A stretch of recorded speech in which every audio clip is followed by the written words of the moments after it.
Animal versus కల్కి 2898 EAD రచ్చ షురు.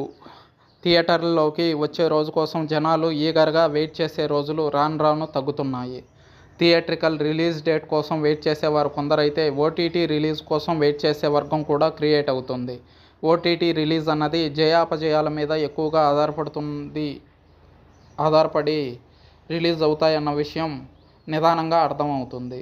కల్కి లాంటి సినిమాను స్మాల్ స్క్రీన్ మీద కాదు, బిగ్ స్క్రీన్ మీదనే ఎంజాయ్ చేయండి అని పదే పదే మేకర్స్ చెప్పారు. థియేటర్లలోకి వచ్చే రోజు కోసం జనాలు ఈగర్గా వెయిట్ చేసే యానిమల్ టైంలోనూ ఓటీటీ రిలీజ్ ప్రస్తావన బలంగా వినిపించింది.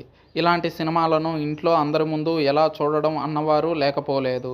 అయినా హిట్ మూవీ కావడంతో ఆలస్యంగానే ఓటీటీలో విడుదలైంది. థియేటర్లలో వచ్చినప్పుడు ఎంతమంది దీని గురించి స్పందించారో ఓటీటీలో విడుదలయ్యాక అంతకన్నా ఎక్కువ మంది స్పందించారు. పెద్దలే కాదు, చిన్న సినిమాలు కూడా స్క్రీన్ మీద సత్తా చాటుకుంటే ఓటీటీ సంస్థలు కాసింత ఓపిగ్గా వ్యవహరిస్తున్నాయి.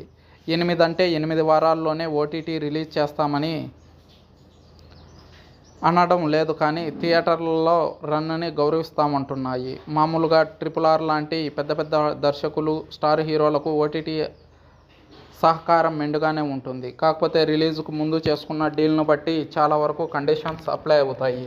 కొన్ని సందర్భాల్లో పరస్పరం మాట్లాడుకుని రీకన్సిడర్